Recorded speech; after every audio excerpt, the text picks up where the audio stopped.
pour particulièrement centre sur le développement kam wala mo le groupe yi créé te le groupe créé la bolle sita terre comme grawa fanyami rek bolle sita bi ya sita mol sita mol ka ciata be bi vision na to nyam ko grawa fanyami de bi mol yo ka cia fona mol yo ka cia ke mol mandi mol e fanko ke groupe ni na allo na groupe ni lo def na groupe lo mol mandi mol gis-giso mu ngi olon pour ka Sédhiou avancé ni ka du ko ke mo ni Sédhiou bi o gis-giso mo yolje bët bi créé tawul kama voilà c'est bi ngeen ko créé parce que bépp structure boo koy créé c'est pas du tout facile donc il y a des hauts et il y a des bas donc day am ay jafe-jafe donc ñan ñoo nekkoon ay jafe ji ngeen jànkonteel quoi waaw am na ay jafe-jafe yi nga xamante ne jànkonteel nañ ko mooy jafe-jafe yi bariwuñu duñu ne jafe-jafe amuñu parce que Sédhiou la boo préparé boo taxawee sa groupe sax problème lay doon surtout ma créé ko depuis 2010 ba tey jànkonte ne def na ay jafe-jafe yu bëri surtout ma en plan financier am nañ ko jafe-jafe yu jafe-jafe boobu noonu mais comme on a des am na ay nit ñi nga xamante ne ñu jàppale si jafe-jafe boobu noonu finalement ça a été quoi. Ça a été. Voilà, je pense que loolu dafa am solo bépp groupe boo koy créé day am forcément ay jafe-jafe donc avec l'appui des gens yi nga xamante ni ñoo ngi ci groupe bi donc finalement dañoo maintenir groupe bi depuis 2010 ba 2020 je pense que 10 ans d'expérience loolu groupe yu bëri amuñu ko quoi donc je pense que loolu di leen wax ni encore une fois voilà ngeen jéem a jàpp loolu mu gën a solide quoi donc tey jii nii yéen a ngi ànd ak benn jigéen donc je dirais benn voilà. sama doom je dirais parce que man bépp jigéen li nga xamante ni peut-être da nga nekk ak samay mbokk mën na la waxee doom donc doom man ma lay laaj question bi nga xamante ni ça va concerner directement les filles donc yow en tant que fille est-ce que pour nga dugg ci groupe bi dafa xawoon a jafe pour yow wala est-ce que bi nga nekkee ci groupe bi c'était pas un problème pour toi ou bien wala sa famille sa waa famille dañoo bañoon nga dugg ci groupe bi parce que affaire de jeunesse la quoi am na parents yi nga xamante ni dañuy bañ seen doom yi dugg ci groupe ma bëgg nga expliquer ma loolu quoi. asalaamaaleykum si amoon naa ay problème xam nga sama yaay moom daa fiir daa foo ni boo duggee ci ay groupe ay affaire yooyu copinage yooyu la fekk du loolu après ci laa gën a fonk sama jàng bi pour ñëw bokk ci groupe bi te depuis ma dugg ci groupe bi tamit xam nga adduna bi moom dans la vie moom muy loolu am na ñu lay siis c'est genre de truc là rek après sama papa xam nga sama papa sama xarit la après ci laa ko gën expliqué te moom tamit ay affaire groupe da koy intéressé parce que moom moo nekkoon président Waatu Sita xamoon na ay groupe nu muy demee après ci la convaincre sama yaay bu mu d'accord ma dugg ci groupe bi voilà je pense que loolu dafa am solo donc ñu ngi nuyu bu baax parents yi nga xamante ni dañuy faciliter accès kii nu mu tudd sax insertion seen doom ci groupe yi donc je pense que dañoo comprendre ne jeunesse dañ ko war a dund moo tax voilà ñu bàyyi seen doom yi di dugg ci groupe yi quoi alors waa bët bi te jii nii comme ni ngeen ko waxee yéen da ngeen am benn vision bi nga xamante ni c'est illimité benn vision bi nga xamante ni ça tend vers peut-être voilà l'idéal pour andi li nga xamante ni gars yi gisuñu ko fii voilà quelque chose de nouveau quoi ngeen bëgg a andi donc ma bëgg a laajte yéen instant bi nii fi ngeen nekk nii qu'est-ce que Sédhiou peut attendre de vous? Waaw Sédhiou ils peuvent attendre beaucoup de choses venant du Bodbi donc parce que nous œuvrons dans beaucoup de domaines surtout dans le social aussi voilà donc maanaam luy développer Sédhiou rek ñun Bodbi dinañ am taxawaay boobu noonu fii nii ci biir dëkk bi donc cela est très important ay ndaw lañ ñoo xamante ne dañu bëgg a Sédhiou jëm kanam voilà c'est dans ce sens-là moo tax c'est pas pour rien que vraiment ñu nommé suñu association bët bi donc ay projet ay yeneen ak yeneen bëgg nañ ko def naam ñu ngi def mais dañuy bëgg a yokk yeneen perspective quoi pour jëmale Sédhiou kanam quoi c'est ça voilà je pense que ñëpp dégg nañ ko donc kalñininga ka fale ko depuis 2010 ale groupe créé fo 5 10 ans d'expérience aussi ara bakele quoi donc lafta kalñininga o 10 ans kono est-ce que alle fen kele muyano comme ça Sédhiou bi comme ça bët bi le ñu créé ou bien est-ce que alla fen ko alda mon le cambion kono alla ko kukele muyano comme ça que population jappale ka alla ko do bondi groupe kono ko kuol ke quartier kono ou bien voilà que mol ma ko muyano comme ça fen debulu bon bot bi depuis 2010 nous œuvrons dans ce sens-là nka actual kele nka dondo sound kele on fait des cécétales et aussi Sédhiou jeunesse ye kili ko kule la Sédhiou jam on participe que ça soit cécétal ou autre avec développement na côté tout ce qui va dans le bon sens rek tel bot bi on est impliqué on s'imprègne dedans mu ka bot fan fo mole impliqué tel fo ne kan fan imprégné dedans donc nka dondo sound kele nka conseil rôle kele donc ni sun karo sita nka ndogol tabile voilà nka dundi cordal to nka dol samba jame on to quoi nko kele wonko kele sun karo kono à chaque fois on le fait et aussi nka na moyon dun nele hôpital auto c'est pas une seule fois nga kele man ne nga na moyon dun hôpital pour que malade ma koy on l'a fait aussi le bët bi kabur farfaro nka tanka kele donc o betu nka kele ni modo problème mo sotetin abe bët bi kono nka ma koy on le soutient akata karketo fana nke ma koy bët bi kala moyen bonde pour que mari ma koy quoi alors la ñam voilà je pense que loolu dafa am solo waa bët bi groupe la bi nga xamante ni ils sont pas là juste pour jouer donc dañuy œuvrer aussi dans le côté social parce que société comme ni ñu ko xamee y a des gens qui sont démunis peut-être des gens qui sont des nécessiteux mën nañ am ay problèmes yi nga xamante ni peut-être il peut pas résoudre mais à travers l'appui de bët bi voilà je pense que problème bëri réglé nañ ko comme ni mu ko jógee wax hôpital yi tamit voilà dugg nañ foofu def ay aides yi nga xamante ni dafa am solo donc mën nañ jàppe ni bët bi du groupe bi nga xamante ni voilà groupe caaxaan la quoi donc tey jii ni président loolu moo koy laaj président donc qu'est-ce que ça fait de toi en tant que président bët bi parce que c'est pas facile nga nekk voilà benn leader ci groupe quoi donc ma lay laaj yow est-ce que c'est à travers le mérite ou bien dafa am benn confiance bi nga xamante ne gars yi dañu la ko jox xam moo tax ñu teg la sur pied. non du question dañ ma ko jox confiance mais confiance bi nga xamante ne du question man maa ko liggéey pour ñoom. ñoom dañ ma gis rek. nekk seen da xale parce que si groupe bi. maay président mais man maay seen xale. ñoom dañ ma gis rek. ñu ne ma booy. mën nga nekk président. ma ne leen waaw mën naa nekk président. tant que yéen a nekk seen sama ginnaaw parce que mënuma dara. sans ñoom. looloo tax maa ngi nii toog di nuyu waa bët bi. cat ba cat. ruuk ba ruuk di leen nuyu di leen ne waaw nañ continuer lu ñu commencé lu ñu sumoon. nañ ko continuer. waaw. waaw yow en tant que président donc comme ni bët bi président di groupe la appui ko tara jële quoi. Donc, groupe que sort les mots comme ça, et dans le travail en toute symbiose, en toute complémentarité, voilà, pour y couler mettre sur pied. Donc, ça veut dire en tant que président, est-ce que tu es capable de faire quelque chose mieux comme ça et le grand la confiance au monde sur la bien sûr. Ce qui est nous, c'est pas du tout que Monsieur Rignan Bafola.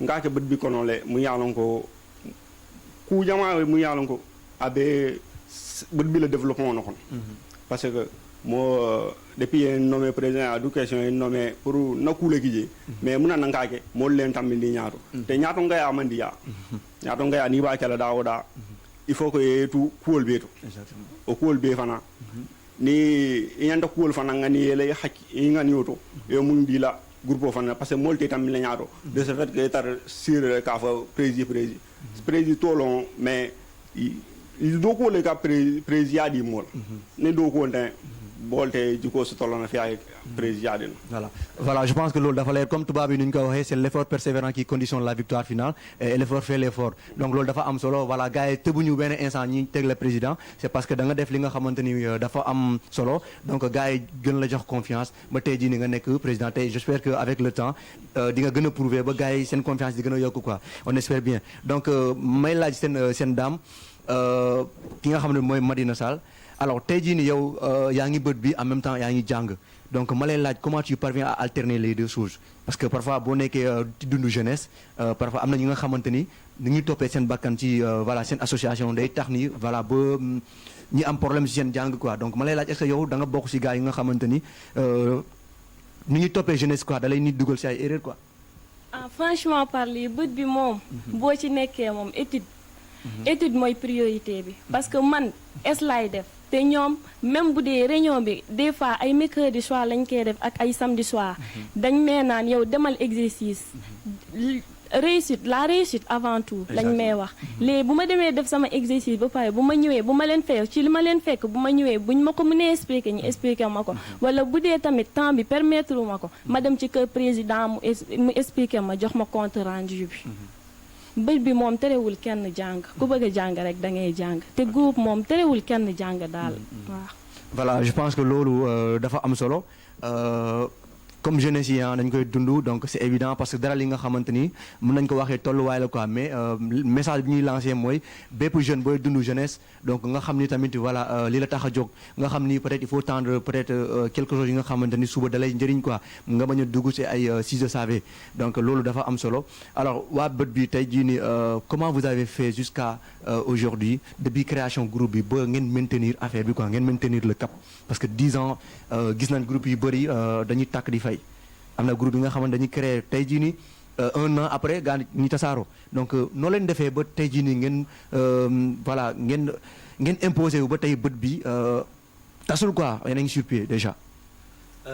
Juste depuis 2010. 2010.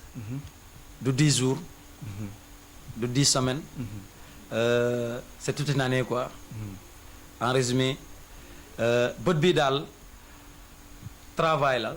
Discipline, surtout la discipline, le respect, la solidarité, l'amour de son prochain moo nekk bët bii ñun dañuy bëggante ñu soppante te di dimbalante tamit dañuy wóoluwante te on partage on échange quoi tu vois bët bii loolu moo tax ba tey mu solide union bi force bi l'union fait la force moo suñu doole union bi entente on vit en parfaite harmonie quoi y a pas de problème entre nous.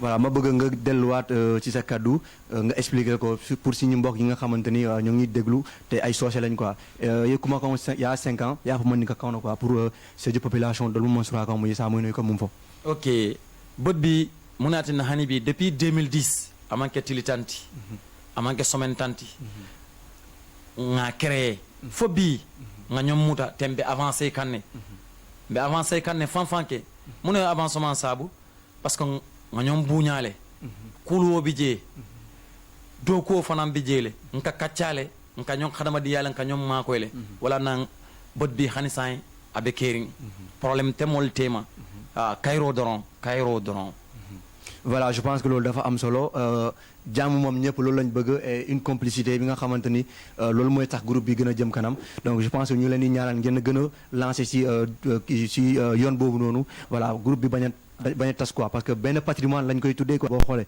10 ans voilà man musuma bokk ci benn association yi nga xamante ni 10 ans ba tey mooy taxaw donc su ma gisee benn groupe yi nga xamante ni depuis 10 ans ñu ngi koy mettre sur pied ba tey donc mën nañu alhamdulilah di leen gën a ñaanal après xam nga ngeen projeter dans l'avenir quoi alors président tey jii nii mun naa waxee ni tu es la première personne morale de la team bët bi donc forcément di nga dégg ay critiques surtout bu ñu jëlee côté financier parce que boo xoolee xaalis à chaque fois problème lay andi donc yow nooy dundee critiques yooyu noonu quoi voilà ma bëgg nga expliquer ñu loolu en tant que président. non c'est facile on gère parce que comme grand bi lu mu wax rek bët bi on est là ñuy fii rek pour dimbalante. man bu ma amee problème financier ci groupe bi. du question man kese maa koy gérer. groupe bi yëpp ñooy jóg. waaw liggéey ak man pour partie boobu noonu ñu mun a faj. waaw ñu mun a continuer ci suñu liggéey bi. ok voilà loolu am na solo donc ma bëgg nga leeral kaddu nga gën kaa leeral ci soose quoi parce que tey moom dañuy polyvalence dañuy jël ñaari làkk yi la ñuy jël quoi. waaw groupe o problème o financier o koɗo kaduna ñamana ka bo ñami a facilita bët bi bulle amanca ka fo ko malbe diamol la rek mais ni koɗo problème wona ɗo groupe o to amanca ka président man ka wil mais groupe o be ka wille pour que président soutenir ala ko problème o be ken groupe o kono anati mais depuis bët bi lotani mbi ko problème mo alhamdulillah mol nen mo fofolo parce que financièrement nous sommes là mais mbiñanne pour que fengo kamol anata ñaawo ñaa rek nga gérer waaw. alors seen groupe bi bët bi la ba tey ñoo ngi dellu encore si même lancé boobu noonu bët bi da ngeen ne vision bi ngeen am juste pour amener quelque chose de nouveau dans Sédhiou vision bi ngeen am pour vision bi nga xamante ni Sédhiou mosu ko kaa gis yéen vision boobu ngeen am est-ce que d'ici deux ans wala dans sous peu de temps Sédhiou mën na attendre gis bët bi génne benn réalisation bu amul fenn bët bi mettre sur pied benn activité ou bien benn action sociale bi nga xamante ni waa Sédhiou yëpp nañ ci gis voilà nañ ci gis seen bopp voilà. waaw loolu damay ne Sédhiou yëpp ñuy xaar si bët bi te bët bi dina indi la nga xamante ni Sédhiou kenn mësu ko def te ñu ngi koy def sax même en 2010 ba tey ñu ngi koy def yi nga xamante ni Sédhiou kenn mësu koy def ñun ñoo koy créer indi ko parce que bët bi dañ ko taxawal dafa ñu taxawal ko ñu ne dañ koy def indi li nga xamante ni du Sédhiou moo koy créer mais feneen lay jógee ñan ñoo ko indi mooy ñooy waa bët bi looloo tax bët bi mu am doole boobu noonu looloo tax nit yi wóoluñu ba chaque jour bi ngay gis am na ñi nga xamante ne dañuy jógee si beneen ruku beneen koñ ñoo si bët bi waaw du dara lu dul suñu jàppalante voilà donc Kandé yow ma lay laaj parce que sànq dafa wax fii lu am solo nee na groupe bi nu mu mel genre seen seen déggoo ak seen job yi day tax ni ñeneen ñi jógee yeneen groupe ñoo bëgg a rejoindre bët bi donc ma bëgg nga expliquer ma accès boobu noonu nu muy demee est-ce que nit bu naree dugg seen groupe y a des choses à accomplir wala leen am na lu mu war a def quoi ba mu intégrer ci groupe bi quoi. ok ñun moom loolu c'est facile quoi c'est facile quoi pour intégrer le team bët bi quoi. bët bi pour intégrer bët bi dafa yomb trop parce que ñun moom achat de carte membre ngay def bët bi est ouvert pour tout le monde fii boo fan ci Sénégal ku ñëw di nga adhérer par l'achat de la carte membre boo ko jëndee rek bokk nga ci te boo bokkee y a des règlements am nañ règlement intérieur chaque groupe chaque structure a ses principes donc règles yooyu noonu dañ la koy xamal nga xam ko boo ko xamee tu te plies à ça quoi nga soumettre nga xam ni groupe bi ngay joobal groupe bi nga nekkal li fi nekk ñëpp ni nga fekk ñëpp nuñ nekkee noonu ngay nekkee voilà c'est ça voilà je pense que loolu dafa am solo seen président bi ak nu mu tudd sax seen porte-parole nee nañu bépp nit bi nga xamante ne da nga bëgg a dugg bët bi je pense que loolu dafa am solo mun nga dugg kii donc ñi jël suñu premier auditeur bu nekk ci ligne bi allo allo oui. ñoo ngi lay fay grand bi kookan la ak fooy woote. SPK depuis Lyon. SPK Tamba Sara Wuleng. Sankankala Leke Nanka. Jada Bulba Santo. Mais en tout cas, c'est un groupe de champions. Ouais. maa ngi suivre émission bi et puis je sais que c'est des gens braves. Ouais, effectivement. Mais en attendant di nuyu internautes yëpp. tous ceux qui nous suivent partout dans le monde. di nuyu le PDG de Sédhiou 24. monsieur Faye. nuyu la grande dame madame Faye. ak yow Togba. vraiment nuyu président ngeen kontaan. et toute la délégation animée na tax. man j'ai eu à pratiquer ce groupe. C'est des jeunes talentueux, des jeunes qui ont vraiment de l'ambition, qui ont une vision. te mooy yoon yàlla sukk ni ko soobee maanaam ku ñoo dee bale mais ñoom mooy dañoo kanole. Exactement dafa am solo. si je témoigne ça en tant que SPK parce que j'ai eu vraiment à collaborer avec ces jeunes. Exactement. ngaa loon ne mbooloo mi yàlla ko sawar tay bédiata. Et puis voilà, faut dire que c'est des exemples. Ouais. Voilà, vraiment, il est venu tout le monde de Foda, dans la mode de France. Et puis, voilà, en tout cas, dans le la balle, continuer comme ça. Allez, à Tour de Malcanado, Almoujato le dit, Almouvandialan le dit, et Kenanko le m'a dit, non. En tout cas, Almoulo Sandra, je le vais à Balkan, 10 ans, c'est pas facile, c'est pas 10 mois. 10 ans, c'est pas 10 mois, c'est pas 10 jours, c'est pas 10 nuits. Mon numéro au deux que moi. Ok, j'ai couru le cas, couvert, tourner à la balcon. Yes. En tout cas, bonne vie à vous, moi c'est Merci. Voilà, merci beaucoup SPK ñoo ngi lay remercier bu baax ci appel bi donc je pense que dégg ngeen bu baax li mu wax daf leen appuyer alors dafa mel ni li mu wax nii ce qui résume que yéen sûrement da ngeen mës a def benn collaboration ak Serigne Pathé Kébé donc ma bëgg leen laaj collaboration boobu noonu nu mu demee et qu'est-ce qui a favorisé ça là. ñu ngi nuyu de passage SPK Serigne Pathé Kébé de suñu kilifa bu baax kilifa boo xamante ne il œuvre dans le bon sens il œuvre pour le développement l'émergence de notre cher Sédhiou gis na ñëpp gis nañ képp koo xamante ne ci Sédhiou natif d'ici xam nga Pathé Serigne Pathé Kébé lu mu fiy def ñun dañ ko naw donc quelqu'un comme lui voilà, on ne peut pas rester indifférent à ne pas collaborer avec cette personne-là. Donc on a jugé nécessaire vraiment d'aller souvent chez lui rencontrer et lui émettre nos projets, nos plans d'action. Tu vois, pour chaque année, on va le consulter. Et on a eu à travailler avec lui. Vraiment, c'est quelqu'un de bien. Allô, Dagoumala, c'est une deuxième audio de mon chilem. Allô? Allô, oui, Garan, nous sommes nous. El Kun Aguero. Dalo bege again. Dalo bege bro. Yeah, nice. Wow. Let's know. Waaw ñoo ngi cool sant yàlla. Yeah, muy cool. Yeah, falaaw. Waaw, ñoo ko bokk nag. Yeah, ñoo ko bokk kay. Lépp yéen la. mais ana gars yi ana élément bët yi. ñoo ngi lay dégg bu baax. le diable. ñu ngi lay ziar le diable. waaw bi moo. respect Ndo. waaw affaire bi rafet na trop. jaajëf. mais bëggee naa leen trop. ñu ngi lay delloo bëggee bu baax a baax. ok. yeah broda. waaw noonu la sax comme ni nga ko waxee rek affaire bi xam nga ñoo ko boobu. waaw dafa leer kay. waaw foofu dee ko xam nga ñu toog xam nga waxtaan jaatal ko quoi. si ñoo bokk même Sédhiou kaay. waaw Sédhiou moom suñu dégg la quoi. dafa leer. mais merci waay. waaw ok béykat yow lan nga mën a sànni comme kaddu comme kii question wala contribution. non comme yow moom borom baax nga xam nga. li nga def nii. ñun ñëpp seen lañ nekk quoi. yeah. waaw xam nga tey jii yow xam nga boo amee dara xam nga da ngay considérer yëpp quoi. yeah.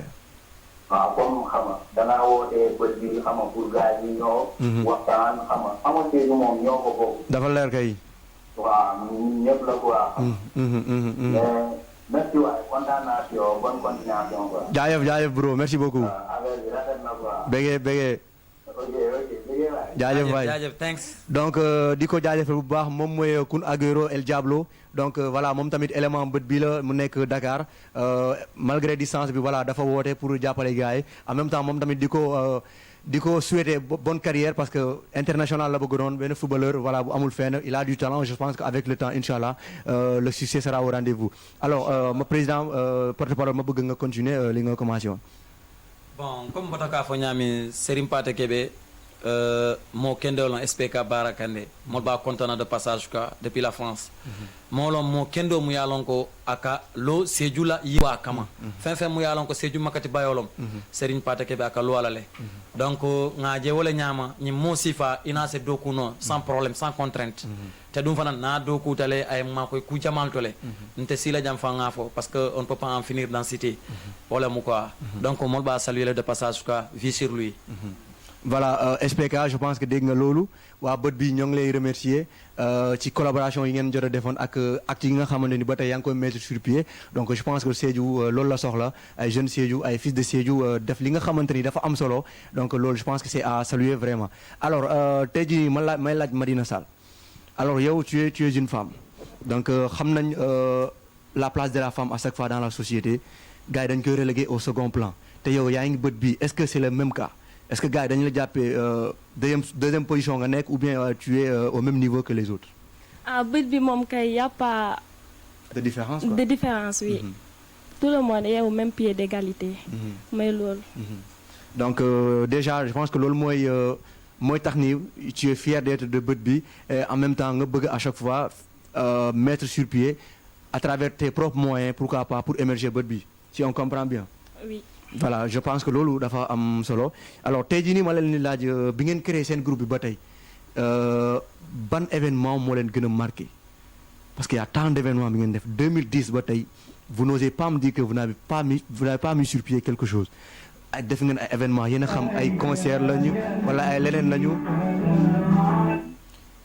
alors ñoo ngi jël suñu troisième auditeur allô allô allô oui kooku kan la el commissaire el commissaire sama turandoor maa ngi lay siyaar delloo siyaar bro. sinon naka waar nice waaye nice bro ñu ngi cool ni tey sa gars yi ñoo fi teew nag de waaw non loolu laa gis moo tax ma ne baa ma woo leen direct en direct bàyyi mu amoon si dafa leer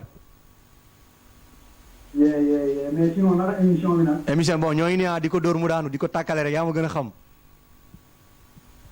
carrément xam naa turam bi moom kay mu ngi jaar ci yoon daal muy cool dope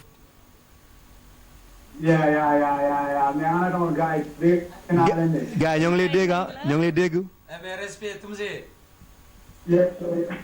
ouais donc communiqué naka mu neex lépp jàmm bi moo dégg ana président ngi nii maa ngi nii Toumane fay naa la naka mu ne yeneen kuy maa ngi si jàmm bu baax a baax sax xam naa ay yeneen koy dóor mu daan daal waa ñu koy dóor mu daan comme noo ko xamee rek gaañ yaa xam foofu la sax xam nga bët bi moom fu mu teewoo rek dóor mu daanu kese la carrément loolu la sax waaw noonu lay demee carrément sinon Paul yaa Toumzé mais bro yaa ngi def lu la ay jaa non damay sóob rek damay tàkkale rek damay sóob rek non loolu yëpp waa Sédhiou 24 la ko waa Sédhiou 24 la c'est une 24 waaw loolu yëpp waa Sédhiou 24 la quoi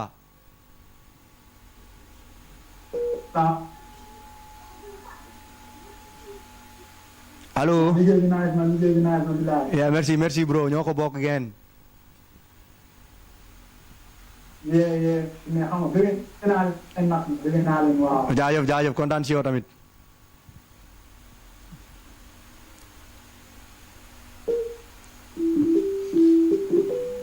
alors merci beaucoup c'était Toumzé Koké el commissaire donc je pense que am na ki nekkaat si ligne bi ñu jël suñu beneen auditeur quoi tey bi moom xam naa ram bi dafa serré parce que bët bi moo fi teew allo yeah brother waaye brother nice kooku kan la ak foo ñu woor waaye maa ngi nii Touba yaa ngi Touba waaw man la Ange yow la kan Ange bu bët bi ange bu bët bi yow yaay seen ange quoi seen malaka nga ne yaay ange bi quoi seen malaka yaa leen di protéger quoi si on comprend bien gis nga loolu dafa leer loolu am solo la sama gars yi laa doon bëgg nii naka waa Touba waaye Touba ñëpp ci jàmm yaa ngi waajal magal bi quoi teew na de yoon la sax ana gars yi ñoo ngi lay dégg waaw affaire bi naaj na trop mais sa gars yi dafa mel ni ay suub maan lañu ay suub maan lañu dañuy suub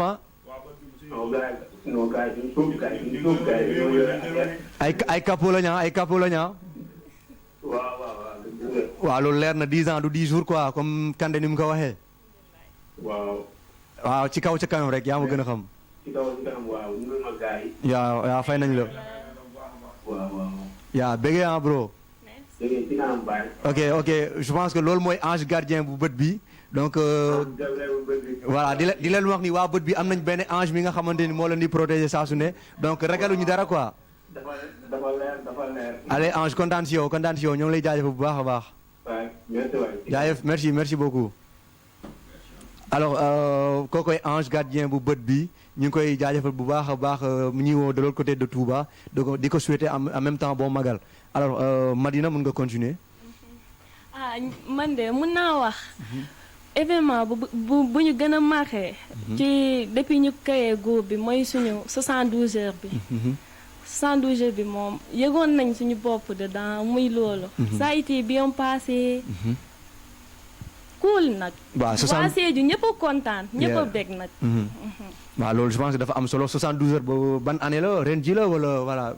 non ci chaque année lañ koy def de waaye 72 jours bu ma gën a marqué mooy bu 2014. bu 2014 bi ah. voilà je pense que loolu dafa am solo quoi donc yow Kanté ñu ngi lay laaj yow ban événement moo la gën a marqué sûrement di nga wax tamit même 72 heures yi ñoo la gën a marqué tamit. si parce que 72 heures boobu noonu li ma ci daj. du ma ko fàtte. parce que concert bi même j'ai été le modérateur. yeah cool voilà donc. ce qui veut dire que doon na loo xamante ne daf ma marqué. parce que dafa am lu bëri. dañuy mélanger lu bëri. ñu yelloo culture bi dañ ci gis seen bopp. y avait eu le djambadon. y avait eu le sabar. concert am na. sensibilisation am na santé côté santé gars yi gis nañ seen bopp. tu vois. gis nga on a fait des échanges on a fait un mélange boo xamante ne ci benn programme loo xamante ne dafa garaaw. def ci benn tournoi. match de foot. parce que presque laal nañ côté yëpp. c'était quelque chose d'extraordinaire. exactement. l'idée nous est venue comme ça ñu émettre ko parce que aussi je peux dire que avant l'ANVS. l'ANVS mooy lan. benn association Nouvelle Vision de Santossou. association boobu noonu c'est les grands. ci association bët bii nii. ñooñu ñoo njëkk def 72 heures foofu noonu. mais bët bii ñëw def boo xamante ne oh c'était folklorique. waaw lu kenn defut. mun naa ne boobu dafa jéggi dayo te on dépendait de nous-mêmes. il faut le souligner. suñu propre moyen lañ demee. par des cotisations. ku nekk dafa teg 5000 francs. gis nga. nii lañ. mettre sur pied projet bi nii lañ ko émettre quoi te mu jàll tamit. dafa am solo. mu am buzz. waaw ñëpp nangu quoi. ñëpp nangu. amul 600. non muy loolu. alors président je pense que même question bi laa lay posé waat yow tamit événement bi la gën a marqué ah bët bi. non bët bi ah seen événement bi yëpp marqué na ma. mais am na bu lay gën a marqué. bu ma gën a marqué mooy grand bi événement bi ma wax boobu moom marqué na ma Sédhiou yëpp. Sédhiou ñëpp. ñoo kontaan. parce que événement boobu dañ ko réussir. réussite totale. réussite totale. parce que événement boobu am na ñi nga xamante ne dañoo jógee ba Kolda. groupe bi nga xamante ne dafa jógee ba Kolda. ñëw Sédhiou fii. pour événement boobu noonu kese. te dañoo kontaan ñu nuyu en passage waa Kolda tamit. ñu leen nuyu bu baax a baax sax. voilà mais événement boobu noonu. grand yi lu ñuy wax. événement boobu noonu dafa neex ba jigi dayu. gravé dans le moment à jamais. loolu dafa am solo. donc di leen wax ni waa bët bi à chaque fois dañuy def ay 72 heures peut-être que cette année-ci avec le monde actuel sous l'emprise de la Covid-19 voilà moo tax defuñu ko donc benn activité la benn événement bi nga xamante ni voilà c'est un rendez-vous d'échange de solidarité et de partage quoi loolu dafa am solo donc je pense que Sédhiou loolu la soxla quoi à chaque fois quoi. alors yow waa bët bi tey yéen a ngi ci benn game forcément y a une compétition qui est là donc dina am ay clash dina am ay peut-être ay discours à chaque fois noonu lañ koy dundee est-ce que yéen mës na am benn moment bi ngeen xamante ni vous avez des problèmes avec d'autres teams voilà pour des questions yi nga xamante ni des futilités voilà si possible aussi ngeen expliquer ñu loolu tamit quoi. non on n'a pas de ce problème là. parce que bët bi wax na SPK nuyu naa la bu baax sax wax na ko fii. bët bi xale yi am na xale yu ñu fi nekk. xale yi yu weeru lañu. duy def dara li nga xamante ne day indi jafe-jafe si yeneen groupe sax. bët bi mooy jógee indi am sa propre mooy am. def ko si yeneen jàppale yeneen groupe yi. ñun amuñu benn problème ak beneen groupe si biir Sédhiou. même si ku dul Sédhiou sax amuñu benn problème. voilà je pense que loolu dafa am solo donc waa bët bi nee nañu amuñu benn problème ak yeneen groupe yi ñoom ils sont là juste travail moo leen tax a jóg def li nga xamante ni moo leen voilà moo leen yite waa Sédhiou gis ko ñëpp kontaan quoi donc je pense que loolu dafa am solo alors Kanté tey jii nii je dirais pas que président bi dafa daw question dafa répondre question mais man li ma bëgg a xam foo mënta gis dina am compétition loolu du ñàkk yéen compétition bi noo leen koy dundee yéen lan mooy seen compétition en fait. compétition bi daal ñu ngi koy dund avec la paix quoi. vraiment ñun moom liggéey. ci liggéey lañ wekk lépp. parce que nous on sait qu'on est travailleurs.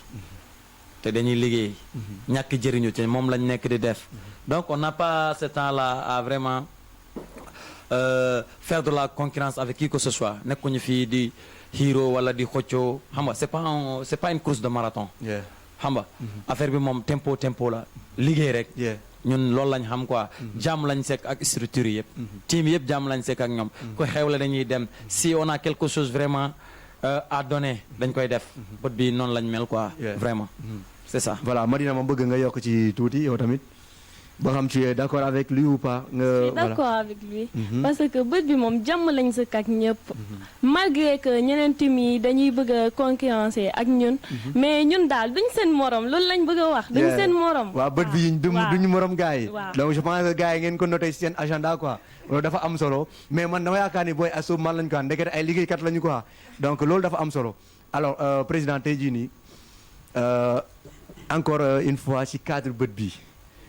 donc ma lay laaj combien d'années nga def ci pouvoir ak sa année yi nga def ci pouvoir yan chose nga mettre sur pied ba bët bi tey jii nii ñoo ngi nii alhamdulilah depuis ibe président yàlla sanji jumala yaa commencé ani yeku jumala ke fo bët bi ngol be sonda fel confiance o gën a kafute ila fanna la quoi lafta yow fana fa mole bët bi la président ya adiata bakele te chaque année bët bi ni le président kasile ni année programme ul banta bët bi année fait en sorte bët bi na président kasile anay kacha bët bi solo tamu nala chaque 2 ans et ni président aussi kacha ni président na do ko e mol nyaabu président tu peux continuer on dit tu peux continuer ni président do ko manta comme bët bi ko lafta nyam parce que bët bi ka laf wati mu namuntu non koma way siya namuntu non koma do ya mu nam mu sotola ñaatu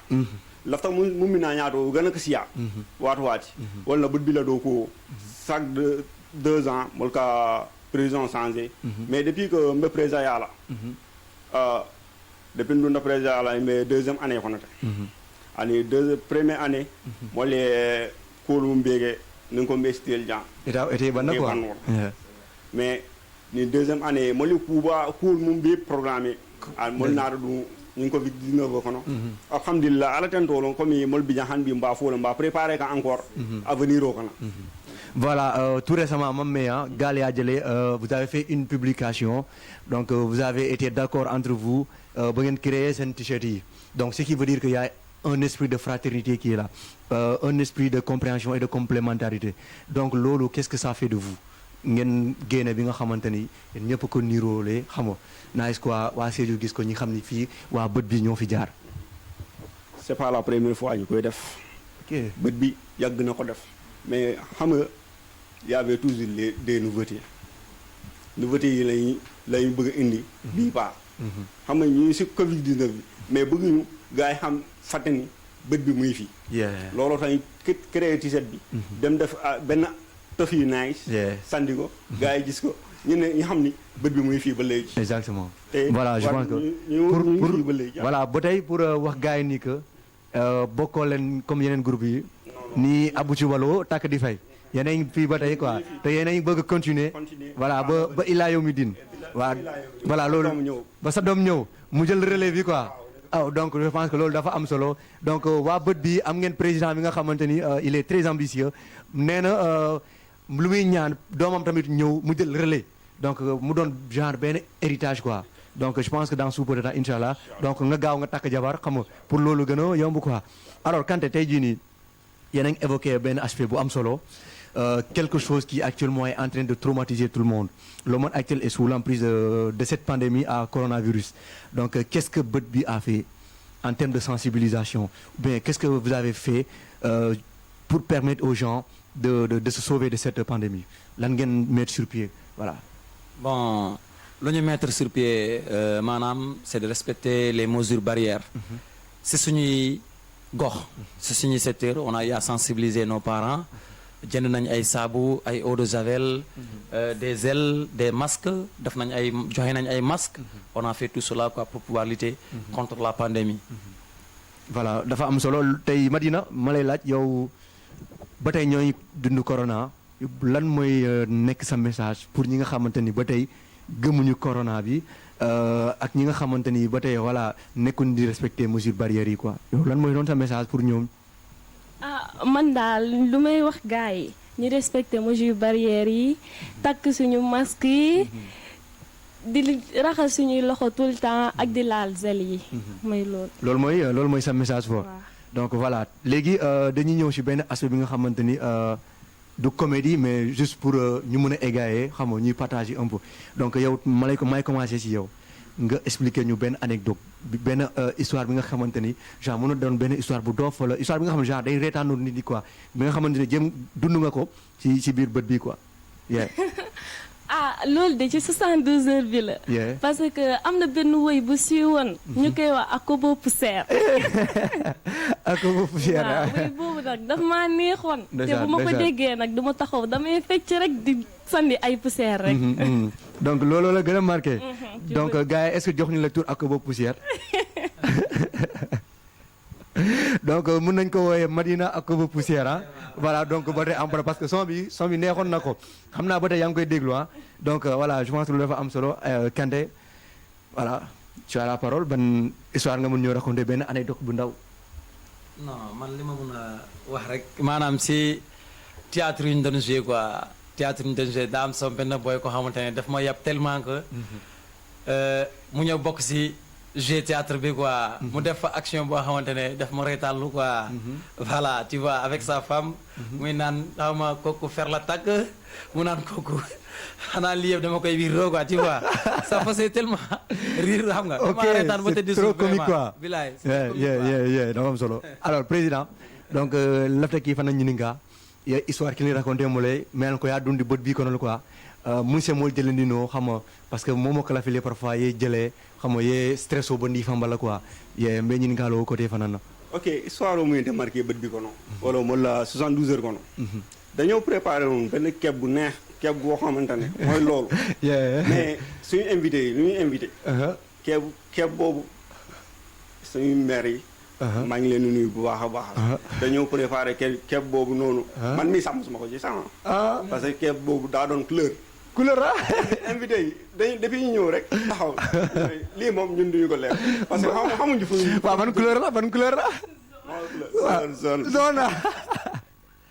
xanaa Guinée Bissau lañu jógee wala Guinée Conakry zone boobu noonu man mii sax man mi taxoon nii wax ni daf ma marqué woon trop le jour boobu noonu suñu yaay yi dañoo ree ba sonn ñu ne xanaa mosoo leen gis lii nii te depuis defar ko dëkk nañ ko ba suur te noonu la neexee looloo tax may leen nuyu suñu yaay yi bu baax a baax a baax a sax de remercier tamit alors dafa am solo donc benn moment bu ndaw la pour voilà pour reetaan loo gars yi quoi tey waa bët bi est-ce que y a des gens qui sont derrière vous ñi nga xamante ne ñoo leen di jàppale ci seen projet yi financièrement parlant moralement ou bien voilà sur tous les plans socialement parlant ou bien humainement parlant si vous voulez est-ce que am na ñu nekk seen ginnaaw di leen jàppale ou bien est-ce que y a des gens qui sans eux mënoo leen dem quoi ma bëgg ngeen leeral ñu côté boobu tamit quoi.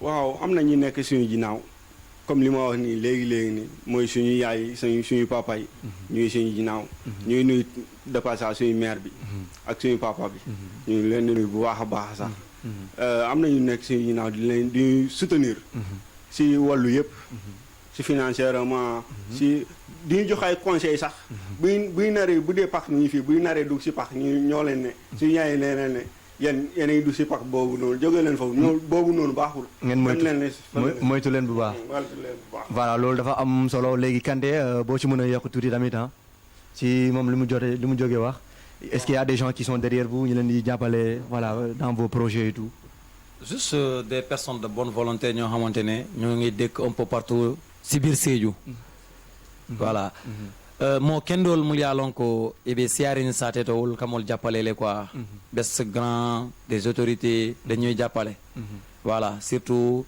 si suñuy événement ces dernières années moom gars yi dañuy jàppale bu baax a baax voilà ku lim jum je ne vais pas en citer quoi du ma lim nte moto fola quoi mais en tout cas y a des gens mu yalon koy be mol komale be mol ma koy kanne vraiment voilà alors beneen question bi mooy est-ce que bët bi œuvre dans la politique est-ce que vous êtes des jeunes gens qui peut-être s'aventurent un peu dans la politique juste peut-être voilà pour soutirer quelque chose quelques sommes d'argent ci autorités yi nga xam ne ñoo ngi fi ou bien vous êtes apolitique. bët bi kii di association dans les normes association moom imagine que la imagine bula la politico kono vous êtes quoi apolitique. on est apolitique politico non bu ñu gisee ku ñu doy duñu la topp ngir sa xaalis boo ñu doyee parce que on est des citoyens exactement. voilà cela nous va de soi xam nga ñu voté nga na tommondiro ke nga mo tambine mu yalon ko abe mo la sate yiri wandi la là bon nin kaccatam benta on peut t'accompagner mais on est apolitique Vous êtes apolitique. politico moom ndaati jee quoi mais n'empêche vous avez votre parti politique kenn ku nekk ci yéen loolu du ñàkk je pense.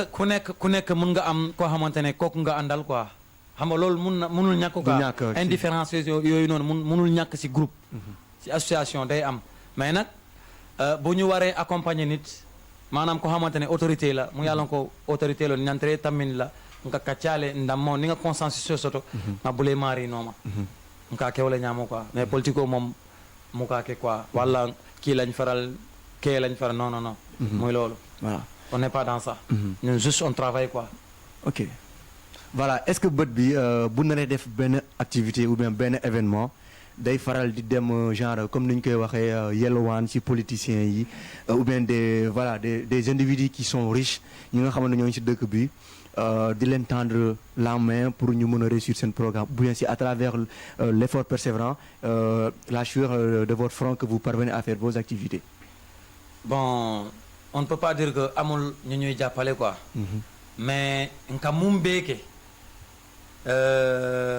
la plus grande part ntelle kam fam financé ntelle follow kake molena e mol traje d'ailleurs metaka programme organisé le sans le soutien de qui que ce soit on dépend de nos propres moyens les moyens au bord que nous avons par nos cotisations l'assade t-shirt ou carte membre nka fonctionner tene wala nga dunna cordal to là c'est momo la so kono lo nga ketol ke c'est comme ça qu'on parvient à émettre un programme quoi tel cas kenantene nka funti mol kanne parce que momo mo kendol be janne isitano mul feje ya foy ko ye appuyer wala ini collaborer andoli kate fejele e kala fi ila image wole e bo ya comprendre donc de ce fait ngalon ne fanankol mol sifal zéré ñaadile voilà donc nous principalement mol ka dépendre na moyen la avant toute chose danimbe bola nkal le jang on a géré ça na tara sono la wala c'est wala quoi que ce soit tel ka tale nganna avance sol dundi par le biais de nos cotisations mon la cotisation la ngata nga fenke nim kudo na tana mol tara silo kan khairun parce que mol ba je kanne jibero la voilà ne atra ite e ka politicien muti wala e mu kudoti sa teto jang ni e ñom fondinkel je be kula e ñantare be ku kendo la imanya na batla ye bulo kije foy koy ko nanan no ñantara fondinkel ben la le épolé ye mako ye bulo du koto surwal ko peccum lir ne ya japp ci mbag ok donc ni me daba kun mutay dondi ça ne peut pas aller quoi mba fola dans ce sens là mba fola autorité le et seju fondinkel mako ye ñaati seju la fo seju sita seju tel ngole soto momo ikamune doit ila sate eta ñaata nami ba kaname ya kata quoi surtout l'emploi les jeunes man ko fanfanke quoi c'est ça quoi voilà ma ñëw ci Madina am na groupe yi nga bëri yi nga xamante ni financièrement parlant dañuy sonn parfois donc may laaj yéen est-ce que y a pas d'autres activités yi nga xamante dañu koy mener juste pour amener quelque chose dans la caisse wala yéen da ngeen di dépendre ci seen cotisation yi kese yi ngeen di teg pour benn événement kese après ngeen pare ci. ah bien groupe chaque groupe bi ngay gis bëggul perte moom fu mu nekk bët bi du ci dugg perte non xalaatuñu ko lu ñuy def nag gagné dañuy bu ñu mënul gagné ñu fomm waaye def pour perte non loolu bokkuñu ci. donc mosoo leen def benn genre mu tegoo leen benn projet bi nga xamante ni genre comme par exemple def ay poulailler xam nga mettre sur pied benn projet bu ndaw pour ngeen gën a dugal xaalis ci seen caisse. ah franchement parler loolu tegaguñu ko mais daal bu ñu defee chaque jour bu ñuy def réunion ku nekk li mu am rek da koy dugal ci caisse bi voilà je pense que loolu benn tour de télé nuñ ko comme ni ñu koy tuddee quoi donc loolu dafa am solo alors tey jii nii bët bi lan ngeen nekk di mettre sur pied dans 2 ans ou dans 1 an li nga xamante ni dina njëriñ Sédhiou quoi pas bët bi kese parce que tantôt vous parlez de vos 72 heures ngeen organisé fii est-ce qu'il y a pas d'autres projets yi nga xam ne vous voulez projeter pour Sédhiou pour toute la jeunesse sédhiouise pourquoi pas. waaw ñu ngi ci xalaat bu baax a baax ay projets yoo xamante ne ça peut même créer de l'emploi. dina doon loo xamante ne ça sera rentable quoi c'est quelque chose qui sera bénéfique. loo xamante ne dina jëmale Sédhiou ci kanam. même dans l'agriculture quoi je ne veux pas en dire plus quoi bëgg ma ci wax. bu baax a baax hani seno la fanna la. inchallah bot bi lafta ka maman jele quoi. fanfanke hani fawnate jimi la. kata kunko to kata binde la. mais bon mbitala le maintenant moyen ke la le ngake concernant employé aussi ya fole man la fika fonon quoi ku jama lo mu yalon ko e be mabore ne molbe mettre là sur pied quoi. on va mettre sur pied ces projets là. molbo projet londe la inchallah quoi. donc ku jamal fanam bi jele quoi. mu yalon ko lafta mulbe bodbi don mul man do ko soto. promouvoir l'emploi pour ces derniers là. mon lafto fanan nale quoi c'est très important.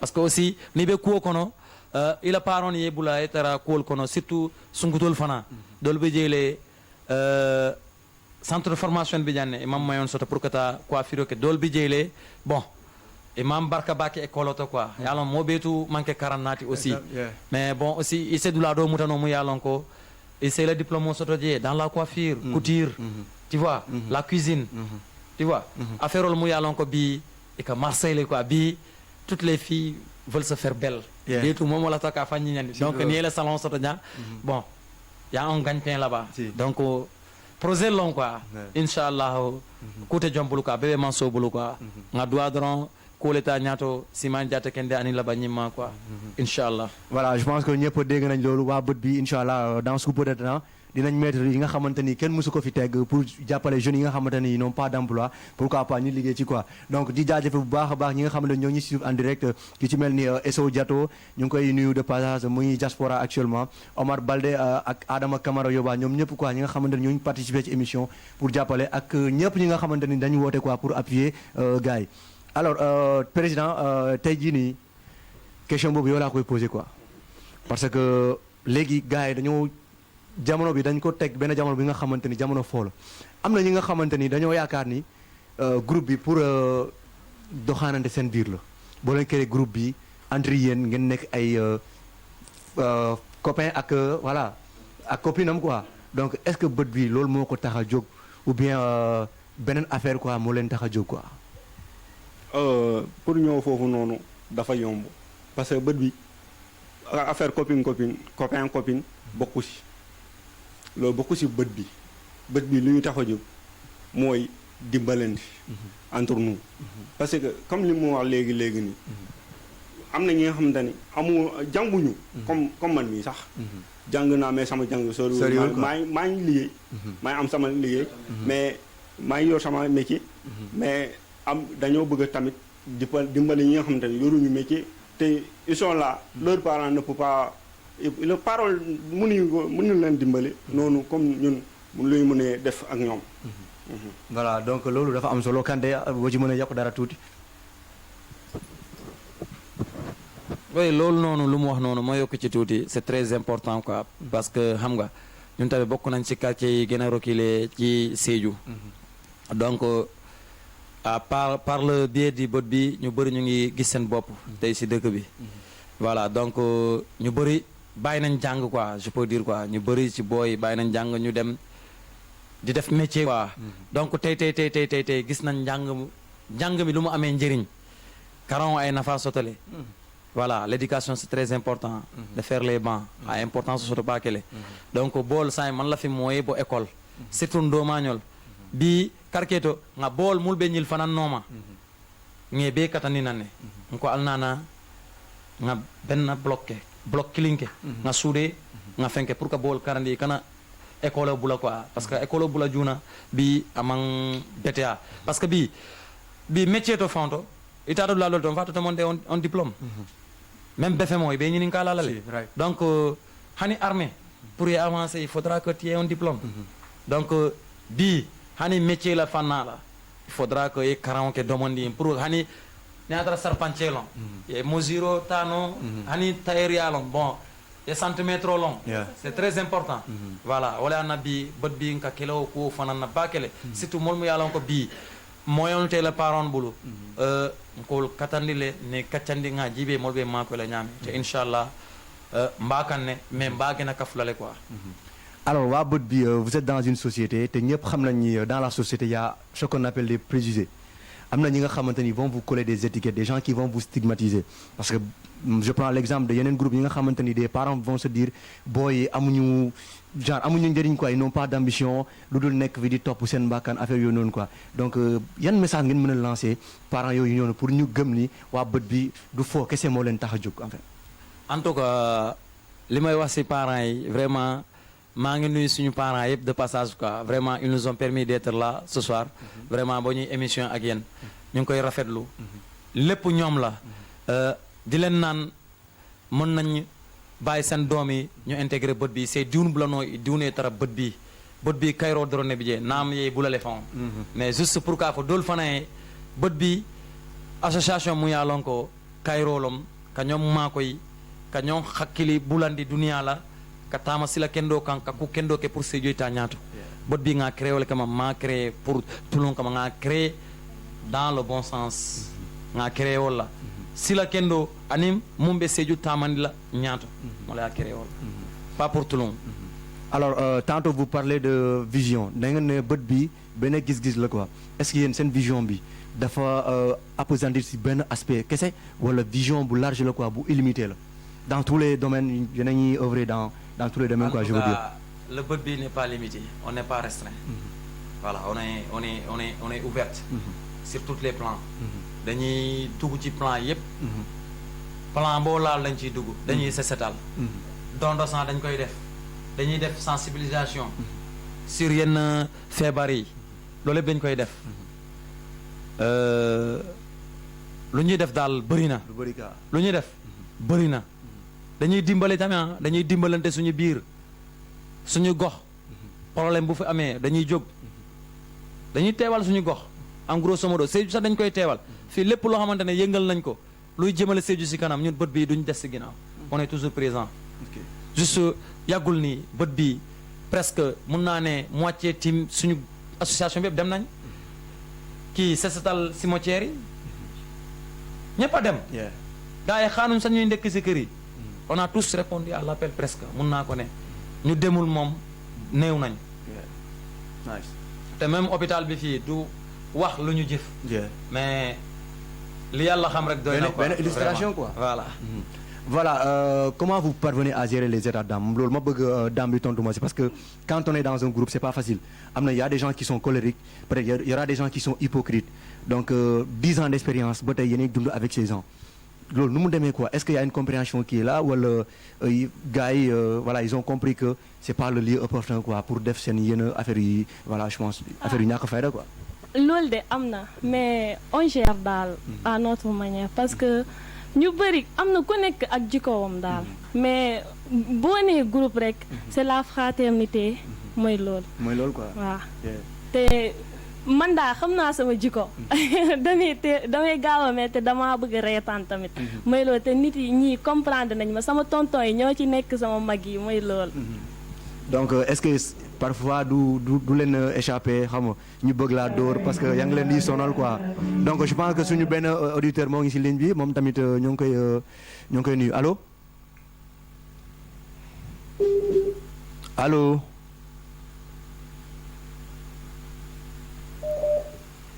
allo je pense que ligne bi moo baaxul noonu je pense que allo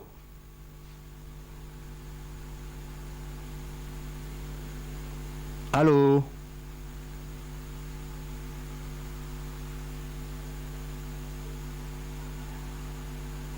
Allô Allô oui. Oui, ça RFM. Ouais, soxna si na nga def. ça va may. kookal la ak foo ñu woowee. ma la depuis sant suuf.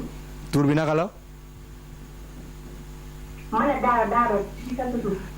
Daado RSC. ma lay doon de ba mu bëri doole. sinon yaa ngi si jàmm. ça va sant yàlla bu baax. yaa ngi ziar sa gars yi quoi waa bët bi de l'autre côté de Sandassou. waaw maa ngi leen di ziar bu baax. en fait ñu toog fii place bi Madina ak Adama ak kenn ci kooku xamatulam la. Big Mo ah kookoy Big Mo. waaw Big Mo. ñoo ngi lay delloo ziar tamit. nan ne Madina initiation bi baax na lool. seen groupe kay seen taxawaay bi sax rafet na. nice. seen groupe bi moom kay macha allah. dafa leer kay. amuñu problème. di gën a continuer ci loolu bu soobee yàlla dina baax xam nga olof Ndiaye dafa ne ndànk mooy gën a jàpp ko la ñu. dafa leer kay dafa leer. te nu mu mënta demee peut-être dañuy gën a def. incha allah kanam ak seen événement yi ñuy def. ak gars yi bi leen di woot ñuy gën a wuyu foofu noonu après day gën a am. dafa leer. donc tey jii nii amoo benn question bi ngay posé waa bët bi wala benn. groupe yi nekk ci nii. man question. allo. allo oui allo. waaw am nga benn question bi ngay posé waa bët bi ñoo ngi lay déglu. en fait man sama question mooy. waa bët bi ñoom lan la ñuy xaar indi quoi laa bëgg a xam. ok je pense que dégg nañ la après nañ la ci tontu incha allah. waaw ok maa ngi ci Facebook bu foofu nag di leen carte foofu nag dafa leer yaa carte leen foofu quoi incha allah. merci beaucoup ciao. ok merci beaucoup kookoy Dados Mané Dados RSC de l'autre côté de Sandassou di nuyu en même temps jumelam bi nga xamante ni mooy Evis RSC di leen jaajëfal bu baax a baax donc je pense que Dado posé na benn question bi nga xamante dégg ngeen ko donc voilà ma bëgg ngeen tontu question am quoi. di nuyu Daado di ko bëggee bu baax a baax nag vraiment di rafetlu intervention am ci émission bi nii. bon juste pour ne que na xelam dal.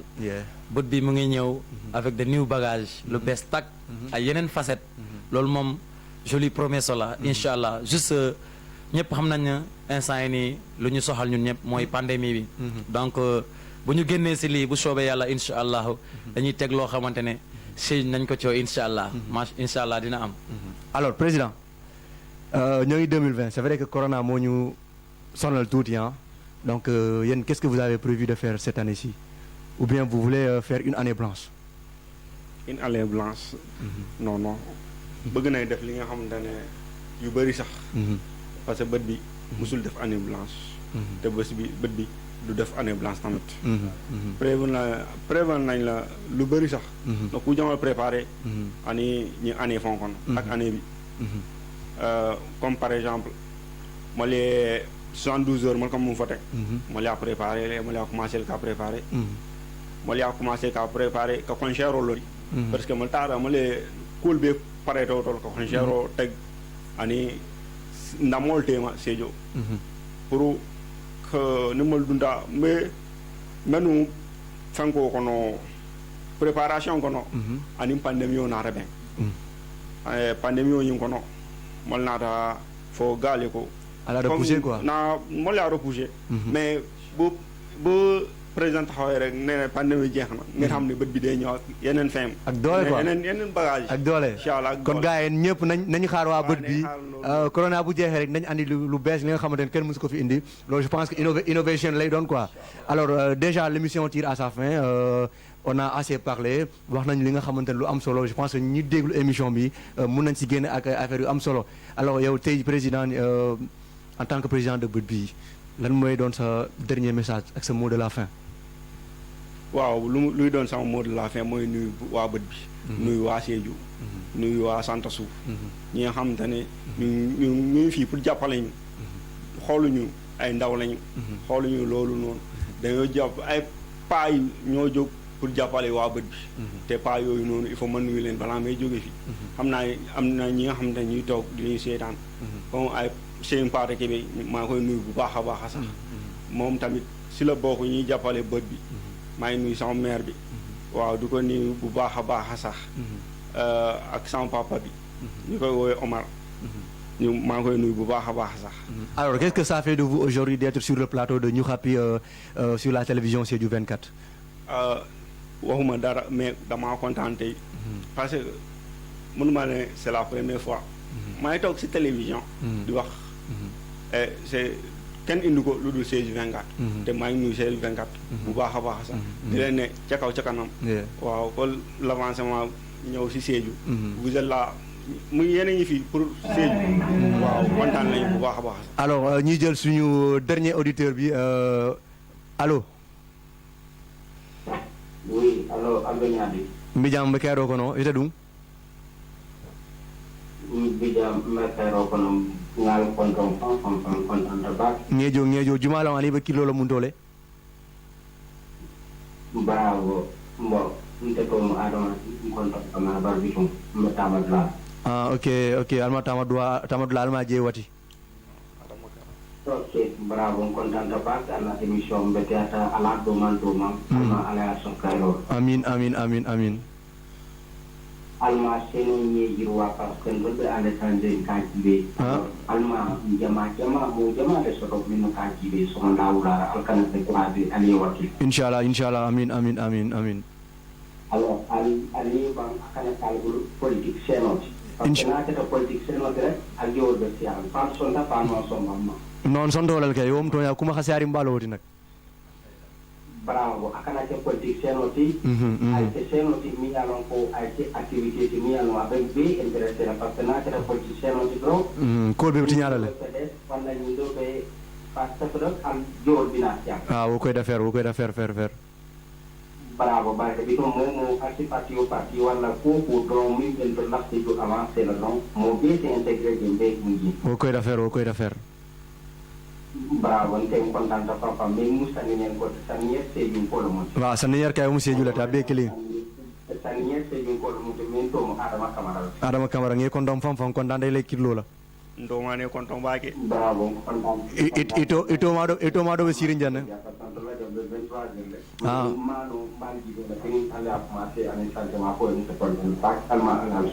ah barka Adama Camara ngi kon dom baake la kirlo kirli mala ni la kuma kam khasiari on la Inch'Allah, merci beaucoup Abarka. Donc Adama Camara ngi fanan content de l'autre côté de l'Espagne ka fay ko la kuma ko na ñiata ye bankel mu ka ñiara quoi Sédhiou 24 be content na ni timbet bi quoi. OK Abarka. OK Mamadou la nan ka fale ko mbebet bi ngol content na baage bet bi responsable lol be fa fa yalla ngoy be bet bi kono ani mul be bet bi mulu ya sentir kana bët bi fana mbal bi konterna ka fale ka li nana bët bi ouvert ni mobile fam paré rek mo nga ñew ñuy fi liggéey kessé mo ñu taxa jow ñuy fi door war kessé inshallah do ñu dara dul liggéey inshallah dafa leer voilà lo dafa am solo donc Kande yow tamit nga lancer ce mot de la fin ak message bi nga bëgg jallale ci walum ki new generation bi quoi message bi may jallale rek que ni que nañ liggéey quoi new generation bi nañ liggéey nañ booloo manko ñu liggéey surtout aussi la discipline voilà il faudra qu'on soit des patriotes pour que dëkk bi mën a dox Sédhiou ñantara tambila jannale fo ninkel nga ñoom muta nga jotayol bula katara ñong subo domalaje katara kuma bal fola jotayol to ngata nga doku ni aje fo ninke be sila kasial ko to walla be kuma ba fola e ma sote be mun kela te autorité el fanan c'est kuma koy Sédhiou fonninkel ma koy emploi créé jan Sédhiou fonninkel e doku parce que jang ku kil ne be jang ku mu yalan ko fonninkel be focaliser at wolon Jakarta ti Sédhiou fonninkel be ko keta Jakarta saforol donc on ñantara changer la Sédhiou ñantara tambila ni niveau la donc il faudra qu'il crée de l'emploi pour la jeunesse fonninkel e doku fonninkel fanan kana fenea on doit pas attendre que quelqu'un vienne vraiment pour nous donner quoi que ce soit ñun ñoo waral faytal da ngay faytal sa bopp ñu fekk la fa keneen ndimbal ci loxoy borom lay nekk kon nañ liggéey quoi man liggéey laa wax quoi ñu jàppoo ñu doon benn ñu déggoo voilà respect bi surtout quoi di bëggee émission kaay leen ñu happy maa leen di bëggee bu baax a baax di rafetlu seen initiative bi nii lu nice la yàlla na ko yàlla borom bi jëmal ci kanam ay yirwa mu am développement mu gën a am ampleur nii bu déwénee sax ngeen invité waat ñu wala sax dans inchallah loolu du ñàkk avant la fin de l'année xam nga ñu defaat beneen émission ci yeneen anam loolu ñu ngi koy ñaan inchallah di bëggee waa Santasu yëpp fu ñu jógee di ziar paay ak maire yi vraiment kontaan nañ trop parce que foofu noonu union moo fa nekk booloo man ko doon benn on fait qu'un cœur noonu la peace and love jaajëf bëggee Kanté donc Dame yow tamit nga sandi quelques cadeaux ak sa message bi nga xamante ni moom ngay dalale ci jeunesse bi man daal maa ngi nuyu waa Sédhiou 24 ñu dem ci kaw ci kanam rek ak suñu waa tim bi waa Sédhiou ñoom ñëpp ak ñu ñuy seetaan ñun maa ngi nuyu tamit suñu yaay ju baax Aïssatou Mané ak suñu papa Oumar Sall moo ngi jiree ji actuellement ñoo ngi leen di nuyu bu baax Voilà, merci beaucoup. Je pense que la team Bët a lancé un message solennel à toutes les autorités sédhiouises. Di leen wax ni il faut créer des emplois pour que les jeunes gens puissent avoir quelque chose de bénéfique. ñu mën a jàppale seen mbokk yi jàppale képp ki nga xamante ni tu es dans le besoin quoi. Je pense que dafa am solo quoi. Alors je pense que waa Bët bi maa ngi remercier bu baax ci seen teewaay bi c'était pas du tout évident pour vous de vaquer à vos autres occupations ba tey jii nii ngeen ñëw wuy émission Ñu Happy donc ñoo ngi leen remercier juste que boo leen ko defee y a une considération qui est là à l'endroit de Sédhiou 24 ñoo ngi leen jaajëfal bu baax mbokki internautes yi di leen ne émission bi jeex na ñoo ngi leen di remercier bu baax ci seen woote ak ni ngeen ñuy suivre en direct sur la page Facebook Sédhiou 24 di leen wax ni dem leen ngeen abonné ci seen Facebook pour ne pas rater d'autres notifications Sédhiou 24 ci kaw ci kanam. Demain, Inch'Allah, on vous donne rendez-vous avec une autre team qui se trouve au niveau de Sédhiou. Team City Boys de l'autre côté de Monsakunda. Sédhiou 24, le professionnalisme et la qualité en primo. Merci beaucoup.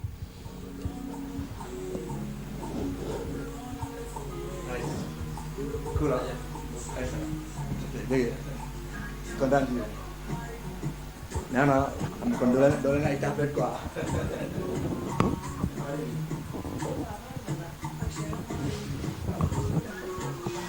Mari.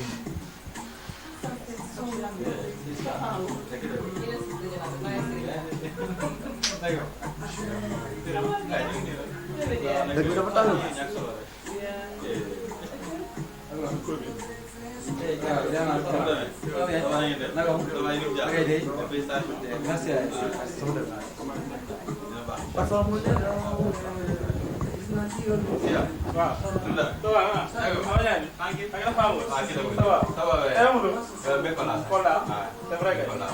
Alhamdulillah.